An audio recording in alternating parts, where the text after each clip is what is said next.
Hello students, સુપ્રભાત. Welcome to chemistry zoom.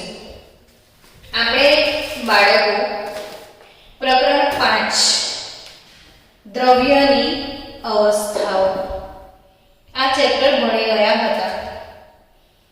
અત્યારે Gujarat board પ્રમાણે અમુક ટોપિક એમાંથી કટ કરી દીધા છે, બટ કોમ્પિટિટિવ લેવલે એ ટોપિક અગત્યના છે.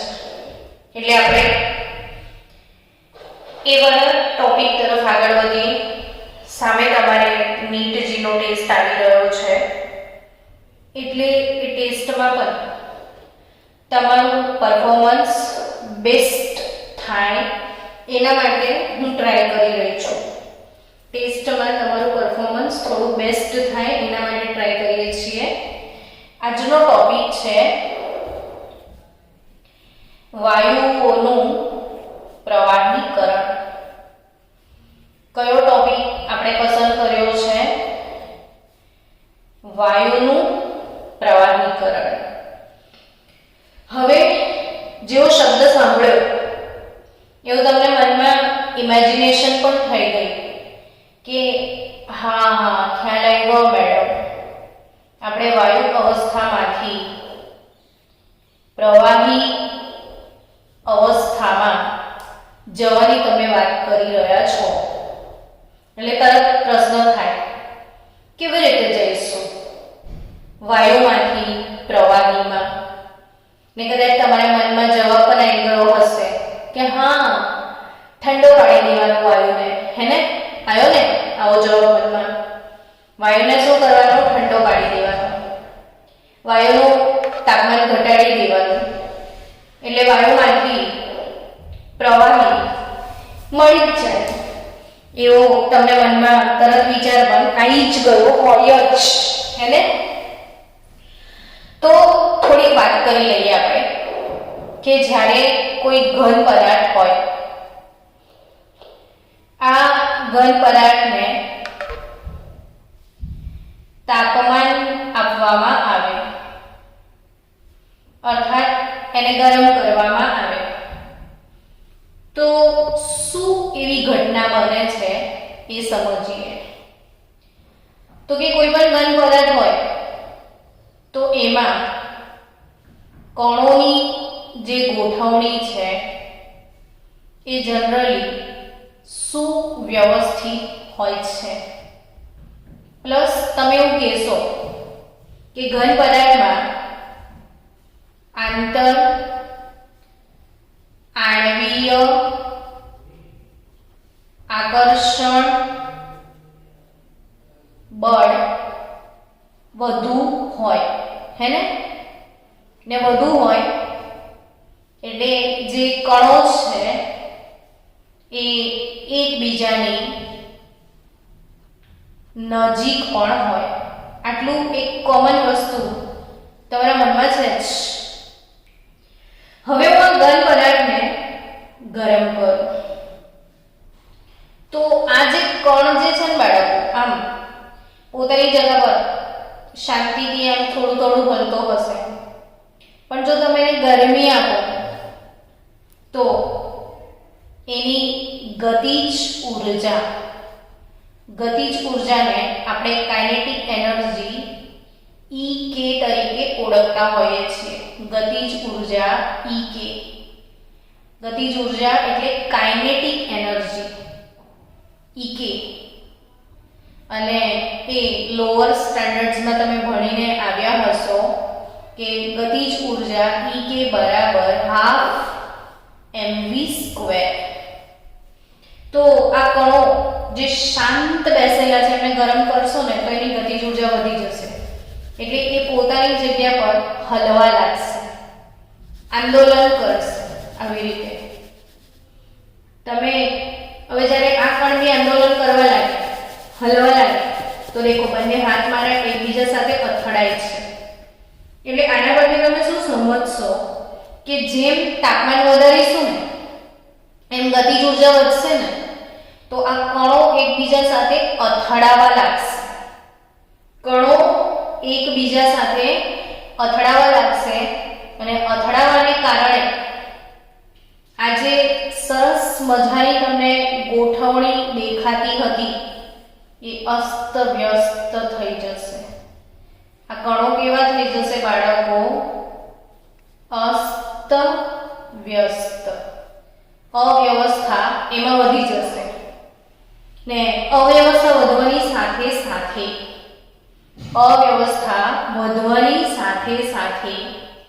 એમાં હજી એક પ્રોબ્લેમ આવશે. એ શું? તો કે એ દરેક કણોની ગતિ ઉર્જા વધવાના કારણે એમાં અથડામણ વધે અને અથડામણ વધે એટલે કણો અસ્તવ્યસ્ત થઈ જાય ને આના કરતાં વધારે કદ રોકવા લાગશે અને એ ઘનમાંથી શેમાં ફેરવાઈ જશે? પ્રવાહીમાં. પણ તમે પ્રવાહીને બી હજી પણ ગરમ કરી રહ્યા છો તો ઓબ્વિયસલી હજી પણ એની ગતિજ ઉર્જા વધી જશે. ઈકે ગતિજ ઉર્જા ઈકે ચલે છે તાપમાન ટી, તાપમાનના સમપ્રમાણમાં હોય. જેમ તાપમાન વધારો એમ ગતિ ઉર્જા વધે એટલે આ કણો હજી પણ અસ્તવ્યસ્ત થઈ જશે. એટલા બધા અથડાવા લાગશે જોર જોરથી કે બહુ દૂર જતા રહેશે. અડધા તો પાત્રની બહાર પણ નીકળી જશે, પાત્ર બંધ ના હોય તો એવી અવસ્થા, એટલે કઈ અવસ્થા વાળું સમજો કે કેટલા મસ્ત એકબીજા સાથે જોડાયેલા હતા એ બધા વિખેરાઈ ગયા ને હવે તો સાવ જ વિખેરાઈ ગયા ને આ બધું એનું કારણ શું? તો કે તાપમાન વધાર્યું તમે ને છેલ્લે કઈ અવસ્થામાં જતા રહ્યા? વાયુ અવસ્થામાં. પણ હવે આપણે ઊંડી વાત કરી રહ્યા છીએ. આપણે વાયુમાંથી પ્રવાહીમાં જવાની વાત કરી રહ્યા છીએ. તો વાયુમાંથી પ્રવાહીમાં કઈ રીતે જઈ શકાય? એટલે તમે એમ જ કહેશો કે મેડમ તમે તાપમાન આપ્યું હતું તો પ્રવાહીમાં આવ્યા, તાપમાન આપ્યું તો વાયુમાં આવ્યા. હવે તાપમાન ઘટાડી દો, તાપમાન લઈ લો ને ઠંડુ પાડી દો તો વાયુ ઠંડો પડે તો પ્રવાહીમાં જાય ને પ્રવાહીને બહુ જ ઠંડુ પાડો તો ઘનમાં જતો રહે. તમારા ઘરે પાણી હોય છે તો પાણીને તમે ઠંડુ કેવી રીતે કરો છો? તો ફ્રીઝમાં મૂકી દો છો અને ફ્રીઝરમાં મૂકો તો બહુ જ તાપમાન ઘટાડી દો, અંદરથી ગરમી બધી તમે ખેંચી લો. પાણીની અંદર જે ગરમી છે એ તમે ખેંચી લેશો એટલે એની ગતિ ઉર્જા સાવ ડાઉન થઈ જશે ને બધા કણો એકબીજા સાથે ચોંટી જશે. તો પાણીમાંથી તમને બરફ મળે છે કે નહીં? બોલો હા, હા કે ના? તો હા. તો હવે કોઈ પ્રશ્ન પૂછે કે વાયુમાંથી ક્યાં જવું છે?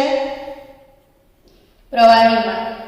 એટલે તમે તરત જ બોલી ઉઠશો, ઓહો આવડી ગયું, તાપમાન ઘટાડો ને, હે ને? આવો જ વિચાર આવે ને. શું ઘટાડો? તાપમાન ઘટાડો. પણ બાળકો કે તાપમાન ઘટાડવાની સાથે સાથે તમે તાપમાન તો ઘટાડ્યું પણ આ કણો બહુ દૂર દૂર જતા રહ્યા. આ કણો નજીક નજીક હતા, આમાં કણો દૂર દૂર જતા રહ્યા છે. હવે તમે આનું તાપમાન ઘટાડો તો આની ગતિજ ઉર્જા ઘટી જશે એટલે આમ કણો બહુ હલી રહ્યા છે, બરાબર? હવે તાપમાન ઘટાડ્યું તો તમે એનું હલનચલન ઓછું થશે. સાવ ઘટાડ્યું તો હવે આમ થઈ જશે, જરાક જરાક જ હલશે. તો આ બધા પોતપોતાની જગ્યાએ જરાક હલશે, બરાબર?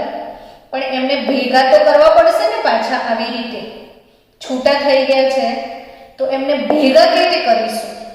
તો ભેગા કરવા માટે બીજું સ્ટેપ, એના પર દબાણનો વધારો કરવો પડે. શું આપવું પડે? દબાણ. જો સમજો કે આ પાત્રમાં વાયુના કણો છે, આ છૂટા છૂટા છે.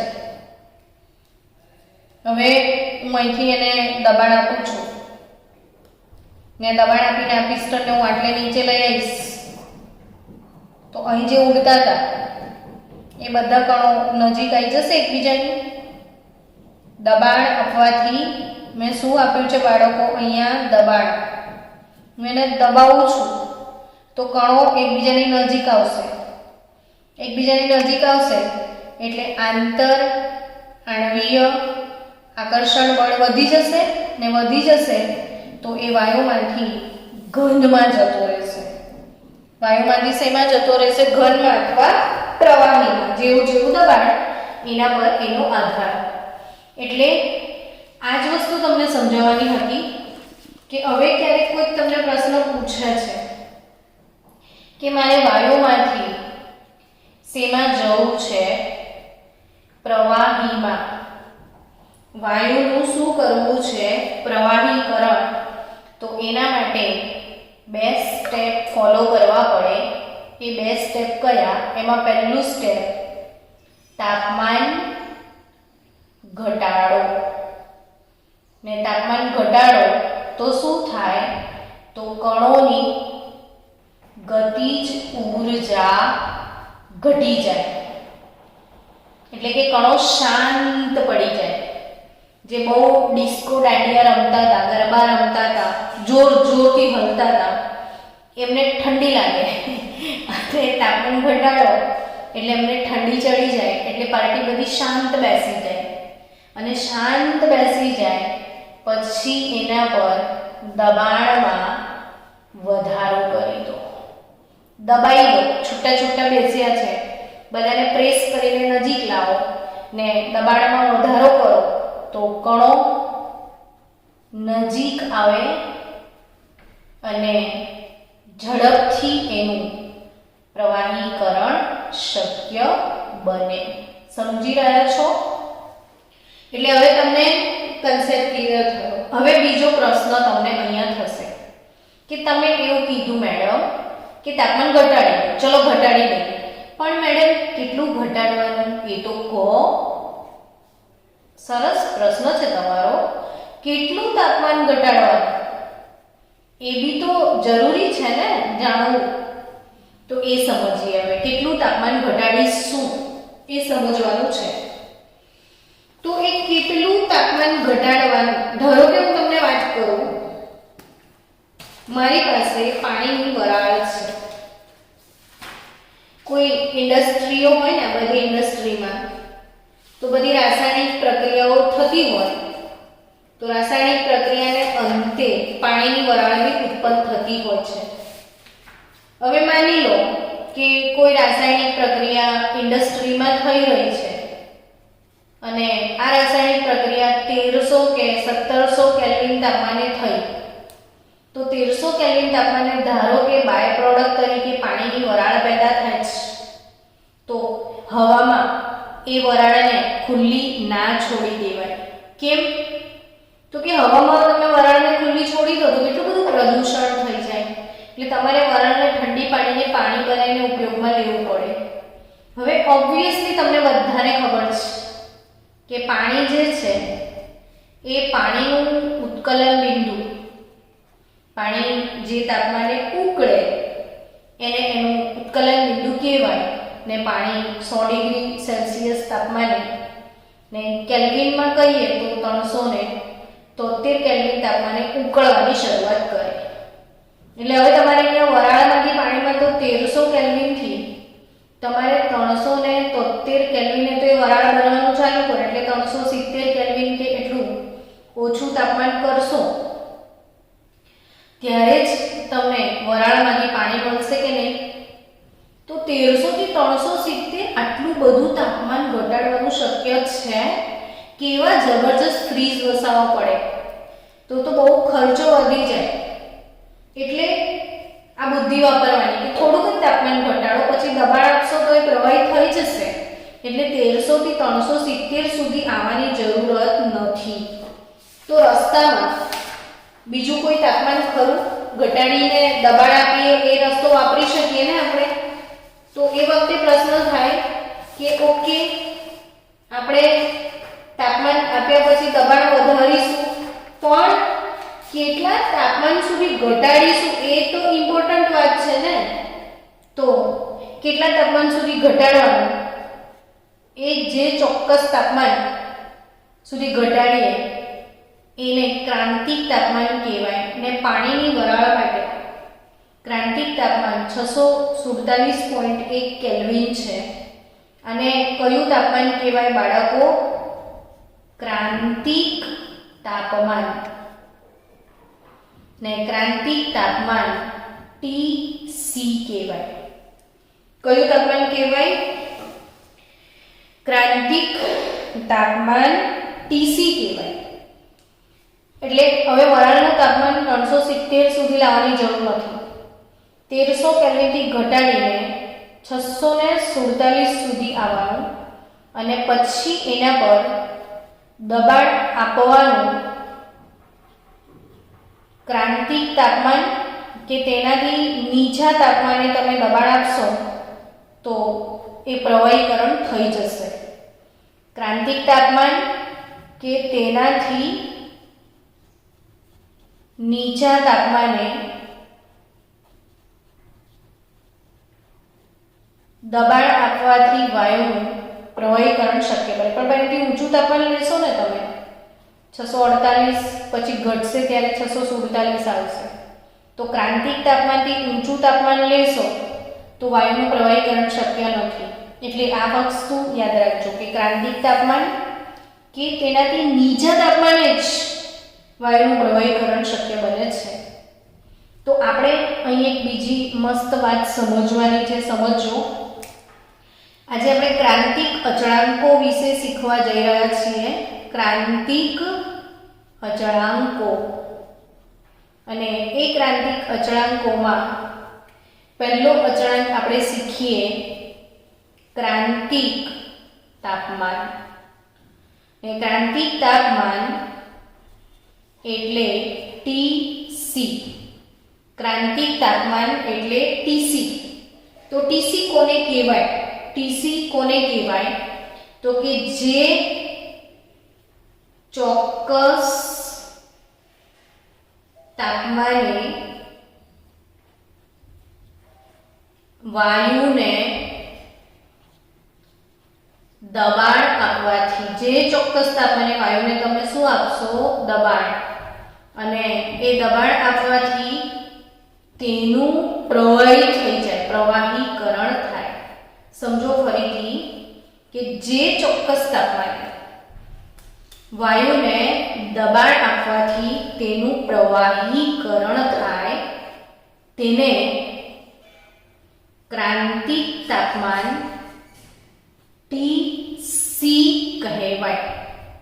એને ક્રાંતિક તાપમાન શું કહેવાય? TC કહેવાય. ડન. તો જે ચોક્કસ તાપમાને, તો પાણીની વરાળ માટે 647.1 કેલ્વિન 1300 કેલ્વિનથી ઘટાડીને તમારે આટલું તાપમાન લઈ આવવાનું. આટલું તાપમાન આવ્યા પછી તમે દબાણ આપશો એટલે વાયુનું પ્રવાહીકરણ થઈ જશે. તો આ જે પર્ટિક્યુલર તાપમાન છે એને ક્રાંતિક તાપમાન કહેવાય. તો ફરીથી એની વ્યાખ્યા સમજો તો જે ચોક્કસ તાપમાને વાયુને દબાણ આપવાથી તેનું પ્રવાહીકરણ થઈ જાય એ તાપમાનને ક્રાંતિક તાપમાન કહેવાય. હવે શેની વ્યાખ્યા ભણીએ? તો ક્રાંતિક દબાણ. ને ક્રાંતિક દબાણ એટલે PC.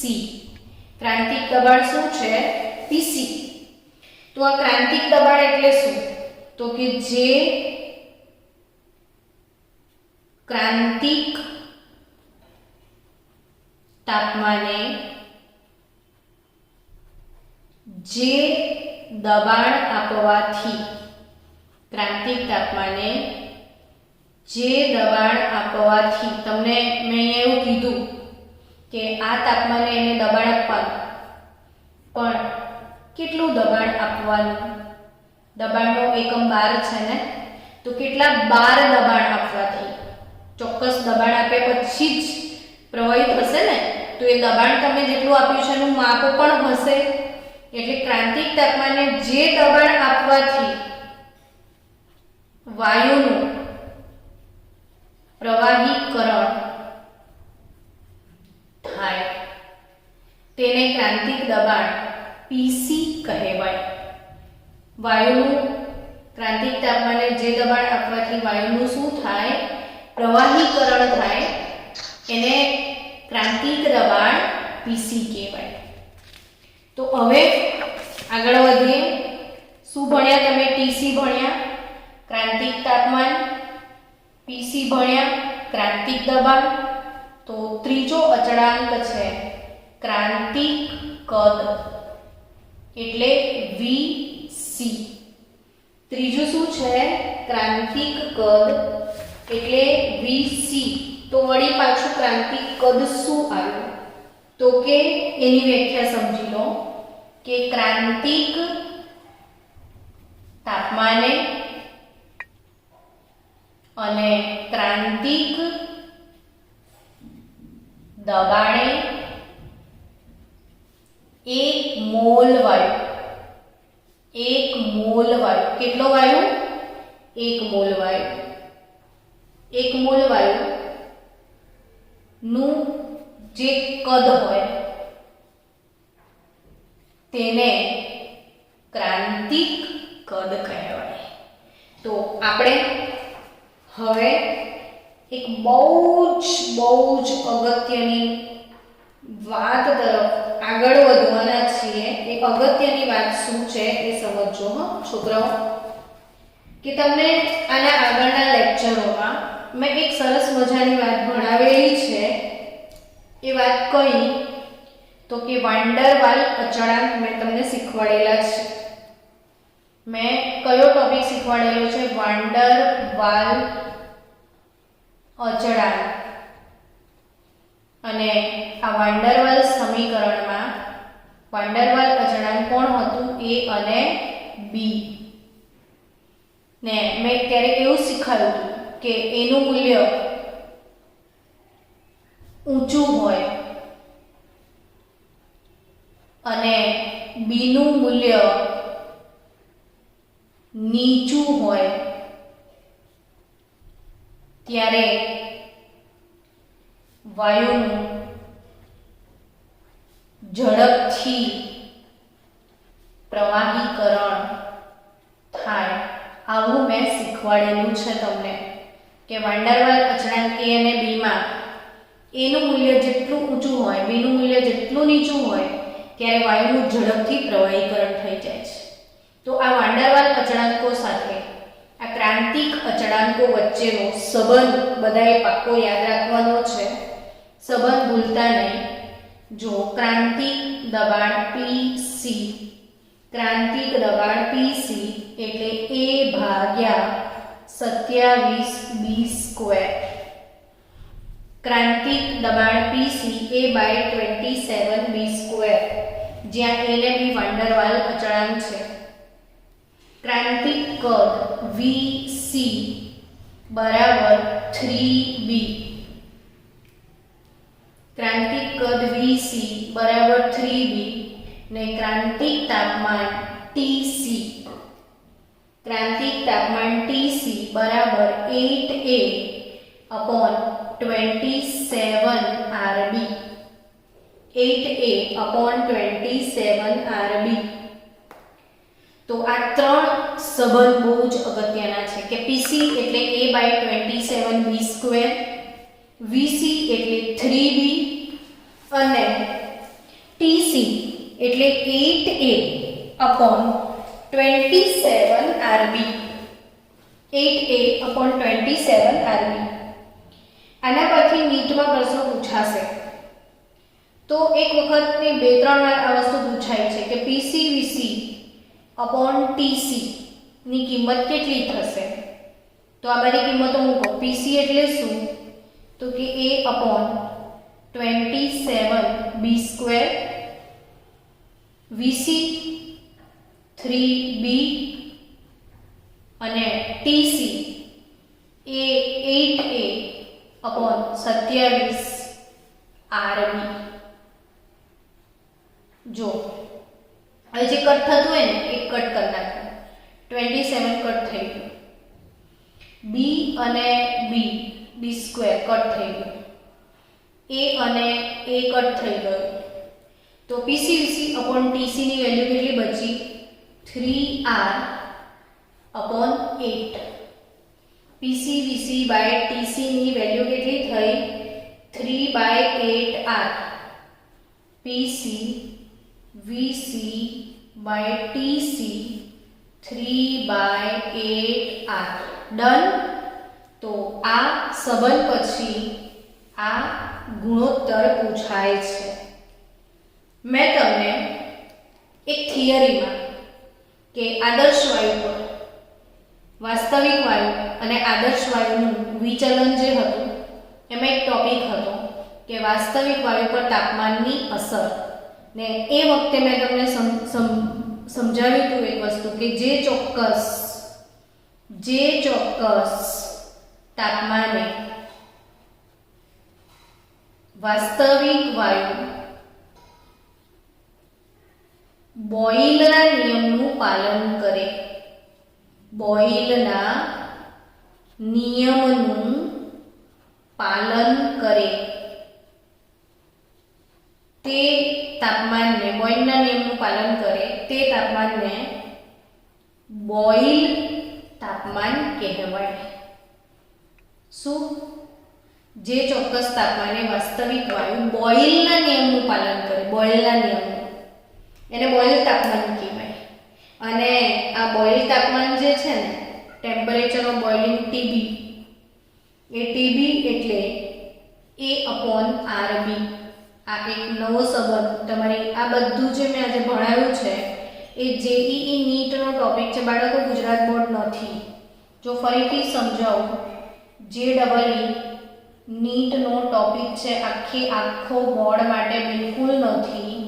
એટલે તમે નીટને જેઈના જે બુક બનાવો છો ને એક્સ્ટ્રા, એમાં જ લખજો. આ તો આ મેં તમને ભણાવેલું છે કે નાઇટ્રોજન વાયુ માટે બોઇલ તાપમાન 332 ટીન ને હાઇડ્રોજન વાયુ માટે બોઇલ તાપમાન 108 એમ્બ્યુલન્સ. તો તમને ખ્યાલ છે કે કોઈ પણ વાસ્તવિક વાયુ જે હોય, વાસ્તવિક વાયુ આદર્શ બને ખરો? મેં શીખવાડ્યું કે વાસ્તવિક વાયુ આદર્શ બને ખરો? ત્યારે તમે નહોતા કહેતા છોકરાઓ કે હા મેડમ બને. ક્યારે? નીચા દબાણે અને ઊંચા તાપમાને. વાસ્તવિક વાયુ આદર્શ વાયુ ક્યારે બને? તો કે નીચા દબાણે અને ઊંચા તાપમાને. નીચા દબાણે અને ઊંચા તાપમાને વાસ્તવિક વાયુ આદર્શ વાયુ બને. ત્યારે આપણે ઊંચા તાપમાનની અસર ભણ્યા હતા અને આવો કંઈક ગ્રાફ દોર્યો હતો આપણે. ઊંચા તાપમાને એકદમ બધું સરખું થઈ ગયું હતું. ત્યારે શીખવાડેલું કે જે ચોક્કસ તાપમાને વાસ્તવિક વાયુ બોઇલના નિયમનું પાલન કરે એને બોઇલ તાપમાન કહેવાય. ટેમ્પરેચર ઓફ બોઇલિંગ ટીબી ને A/RB. સમજી ગયા? તો હવે પાછા હજી આગળ વધીએ. શું શીખ્યા આજે? વાયુનું પ્રવાહીકરણ, પછી તમે ક્રાંતિક અચળાંકો PC, VC, TC તથા વાંડરવાલ અચળાંકો A અને B વચ્ચેનો સંબંધ તમે શીખ્યા આજે. હવે હજી નીટ માટે એક અગત્યની વાત કે તમને બે વાયુ આપ્યા છે અને આ બે વાયુઓનું તમને ક્રિટિકલ ટેમ્પરેચર આપી દીધું છે. બે વાયુઓનું શું આપ્યું છે? ક્રાંતિક તાપમાન. જેમ કે હું તમને કહી દઉં, હાઇડ્રોજન વાયુ અને હિલિયમ વાયુ આ બંને લઈએ આપણે. જો હાઇડ્રોજન વાયુનું ક્રાંતિક તાપમાન 33.2 કેલ્વિન છે ને હિલિયમ વાયુનું ક્રાંતિક તાપમાન 5.3 કેલ્વિન છે. બરાબર? હવે જો તમને પ્રશ્ન પૂછે કે આ બંનેમાંથી કોનું પ્રવાહીકરણ ઝડપથી થાય? કોનું પ્રવાહીકરણ ઝડપથી થાય? તો મેં આજે જ તમને વાંડરવાલ માટે તો શીખાયું જ મેં આજે તમને આજના લેક્ચરમાં. હા, મીટિંગ એન્ડ થશે. કેટલી મિનિટ બાકી છે? 2 મિનિટ બાકી છે. 5 મિનિટ બાકી છે ને? 2 મિનિટ. હા, ઓકે, સાંભળી લે. 2 મિનિટમાં આટલું સાંભળી લે કે આજે જ મેં તમને એક વસ્તુ શીખાઈ કે એનું મૂલ્ય ઊંચું ઊંચું હોય ને બી નું મૂલ્ય નીચું હોય ત્યારે વાયુનું ઝડપથી પ્રવાહીકરણ થાય. એ નું મૂલ્ય ઊંચું હોય ને બી નું મૂલ્ય નીચું હોય ત્યારે વાયુનું ઝડપથી પ્રવાહીકરણ થાય. આવું મેં શીખવાયું. એવું જ બીજું અહીંયા કે અહીંયા ક્રાંતિક તાપમાન માટે કેવી રીતે નક્કી કરવાનું, કોનું પ્રવાહીકરણ ઝડપથી થાય, તો આ યાદ રાખવાનું બાળકો કે જેનું ક્રાંતિક તાપમાન TC ઊંચું હોય તેનું પ્રવાહીકરણ ઝડપથી થાય. તો આ બંનેમાં આનું 5.3 કેલ્વિન છે, આનું 33.2 કેલ્વિન છે. એટલે આપણે હિલિયમ અને હાઇડ્રોજનનું પ્રવાહીકરણ શરૂ કરીએ તો હાઇડ્રોજનનું પ્રવાહીકરણ પહેલા થઈ જાય અને પછી હિલિયમનું થાય. તો આ બેમાં ઝડપથી પ્રવાહીકરણ હાઇડ્રોજનનું થશે. એટલે તમારે યાદ શું રાખવાનું છે કે જેનું ક્રાંતિક તાપમાન ઊંચું હોય એનું પ્રવાહીકરણ ઝડપથી થાય. જેનું ક્રાંતિક તાપમાન ઊંચું હોય તેનું પ્રવાહીકરણ ઝડપથી થાય. સમજી રહ્યા છો બાળકો? તો હવે આપણે એના આધારે એક દાખલો ગણી લઈએ. દાખલો ગણીશું તો પીસીવીસી ટીસી નો જે કન્સેપ્ટ છે એ વધારે મસ્ત તમને ક્લિયર થઈ જશે. કે તમને સપોઝ આવો કોઈ ક્વેશ્ચન આપ્યો છે, પાણી માટે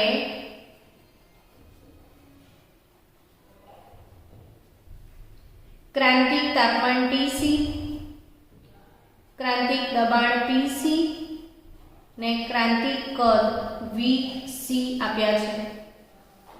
ક્રાંતિક તાપમાન TC 374 ડિગ્રી સેલ્સિયસ, PC 218 બાર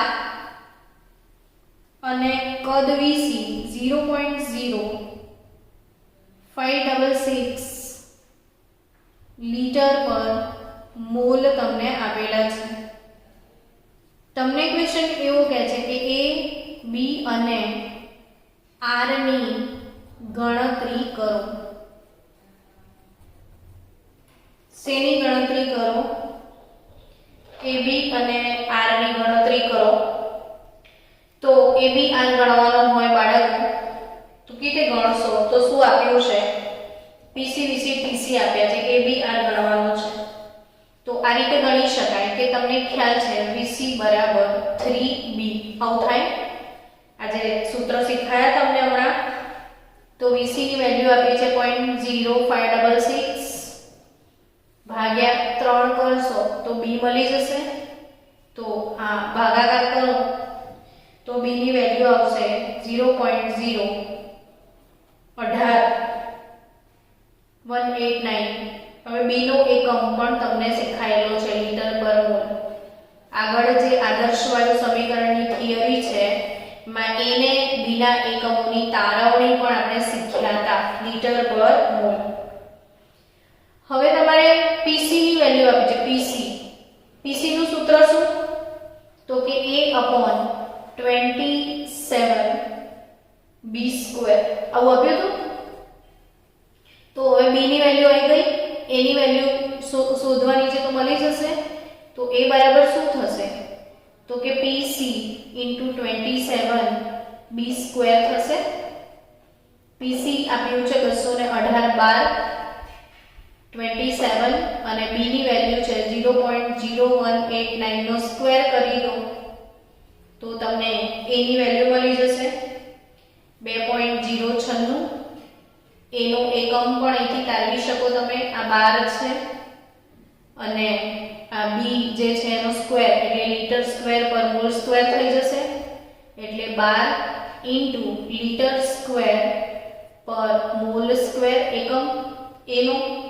તો A મળી ગયા ને A ને B બંનેની કિંમત જો તમે TC માં મૂકશો તો તમને R મળી જશે. ને TC શું હતું? તો તો કે 8a upon 27 RB. તો 8a ની વેલ્યુ 2.096, 27 R શોધવાનો છે ને b ની કિંમત મૂકી દો 0.0189, TC ની કિંમત બી તમને આપી દીધી છે 3. હવે આ સેલ્સિયસમાં ના ચાલે, એને કેલ્વિનમાં કન્વર્ટ કરી દો તો કેલ્વિનમાં 647 કેલ્વિન એની વેલ્યુ આવશે.